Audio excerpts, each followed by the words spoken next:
আমি যদি আগে কোনো ভুল করতাম আমার আম্মা বলতো, "আগে মা হইয়া নাও তারপরে বুঝবা মজা।" তখন আমি অনেক হাসতাম যে মা এটা কি বলে? Please like and follow. Hello everyone, this is Fatema. Welcome Fatema blogs. সকাল সকাল উঠে দেখি জারা বুড়ি এখানে বসে আছে। আমি জারা বুড়িকে বললাম, "গুড মর্নিং মাম্মা।"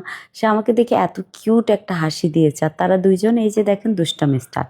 আমি এত সুন্দর করে পিলোগুলো গুছিয়ে রাখি সোফার উপরে। তাদের অত্যাচারে কিচ্ছু থাকে না, মানে বাসার মধ্যে কোনো কিছু গুছানো থাকে না।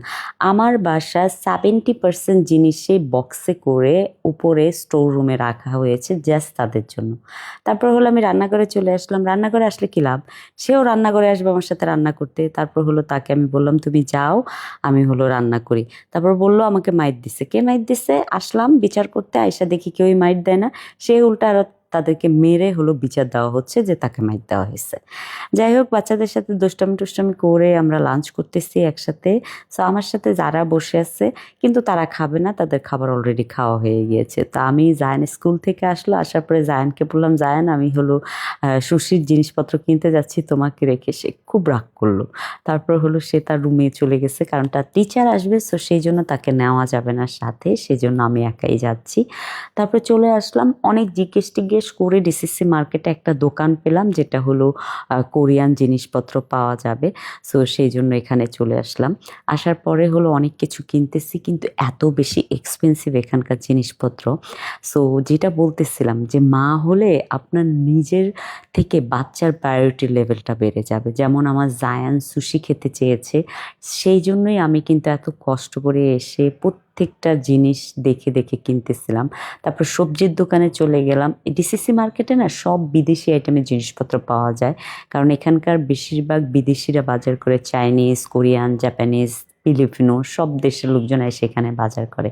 সো দেখে সবজির বাজারটাও নিয়ে নিলাম। নিয়ে হলো চলে যাচ্ছি সায়ান জারার জন্য হলো দুধ কেনার জন্য। সো অনেকে বলতেছিলেন, আমি কমেন্ট সেকশনে দেখলাম যে এখনও বাচ্চাদেরকে কেন আমি পটের দুধ খাওয়াই, মানে কৌটার দুধ খাওয়াই।